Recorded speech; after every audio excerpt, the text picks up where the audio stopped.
बिस्मिल्लाहिर्रहमानिर्रहीम। अस्सलाम वालेकुम फ्रेंड्स। तो फ्रेंड्स, आज हम बनाएंगे खमीर आटे से बहुत ही ज़बरदस्त से यूनिक स्टाइल के पराठे। ये पराठे जो है बहुत कम लोग बनाते हैं, लेकिन इसका टेस्ट जो है बहुत ही ज़बरदस्त आता है। थोड़ी सी चीज़ों से बनता है, लेकिन एकदम इतना इसका अच्छा ज़बरदस्त टेस्ट होता है, यानी कि हम जब बाहर से मंगवाते हैं तो उससे भी ज़्यादा अच्छे होते हैं। लेकिन इस चीज़ के लिए जो एक चीज़ हमें चाहिए वो है खमीर आटा।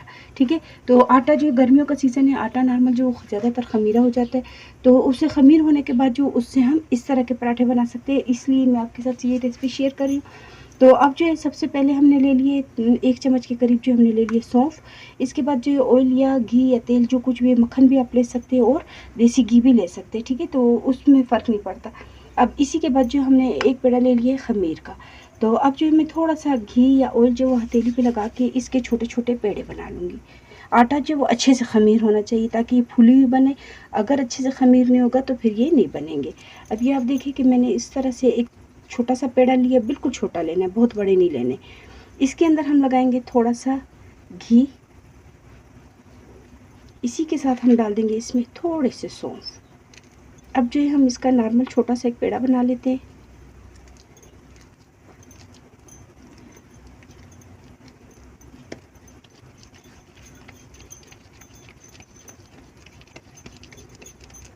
इस तरह से ये देखिए कितने छोटे पेड़े बने हैं। नॉर्मल जो हम पेड़ा बनाते हैं उसका आधा है। ठीक है, तो बाकी पेड़े जो वो भी हम बना लेते हैं। इस तरह से हमने जो वो छोटा सा पेड़ा बनाया था उसे हम हाथ से बेला जाता है तो आसानी से हाथ से कर लेंगे, नहीं तो फिर हम थोड़ा सा बेलने के साथ बड़ा करेंगे।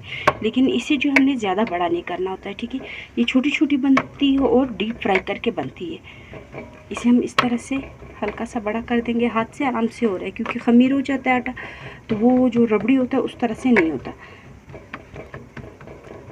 ये देखिए हाथ से ही अच्छा खासा बड़ा हो गया। अभी आप देख सकते हैं कि मैं आपको बताती हूँ कि ये सिर्फ एक हाथ के बराबर हमने लिया है। ठीक है, इतना ही बड़ा करना था, इससे ज़्यादा हम नहीं बड़ा करेंगे, नहीं तो फिर जो हम बना रहे हैं वो चीज़ नहीं बनेगी। अब जो है इसे हम डीप फ्राई करेंगे। डीप फ्राई करने के लिए जो मैंने ऑयल गर्म होने के लिए रख दिया है। ऑयल जो मैंने गर्म होने के लिए रख दिया है, हल्का सा जो वो गर्म होना भी स्टार्ट हो गया। तो पहले हम देखेंगे ठंडा ऑयल ना हो। ठीक है, ये देखिए कितना अच्छा ज़बरदस्त सा गर्म हो गया, लेकिन हल्की आंच पे। ठीक है, तो अब जो इसे हम इस तरह से इसमें डाल देंगे।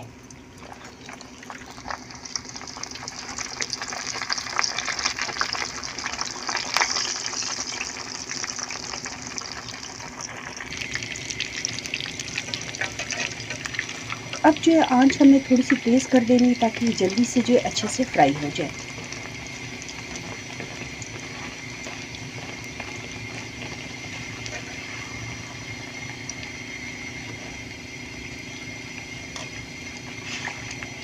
बताना तो इसको अच्छे से फूल गया है।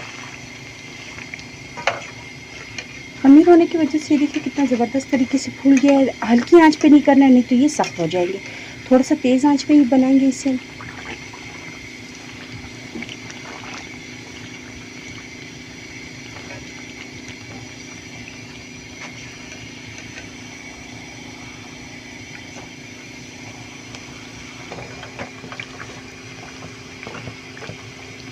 आप देख सकते हैं कितना ज़बरदस्त सा कलर जो वो आना स्टार्ट हो गया है। इसी तरह से हमने इसको थोड़ा सा और प्यारा सा कलर आने तक इसे डीप फ्राई करना है।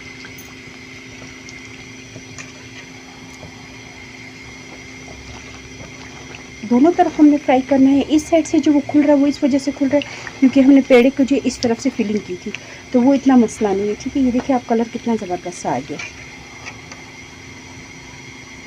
अब हम इसे थोड़ी देर के लिए इस तरह से पकड़ लेते हैं ताकि एक्स्ट्रा ऑयल जो वो यहाँ से अलग हो जाए। तो फ्रेंड्स, आप देख सकते हैं कि पराठा जो हमने रेडी कर लिया है। उम्मीद है कि आपको रेसिपी पसंद आई होगी। तो प्लीज़ मेरी वीडियो को लाइक करें, सब्सक्राइब करें और ज़्यादा से ज़्यादा शेयर करें। इंशाल्लाह नेक्स्ट वीडियो में मुलाकात होगी। अल्लाह हाफिज़।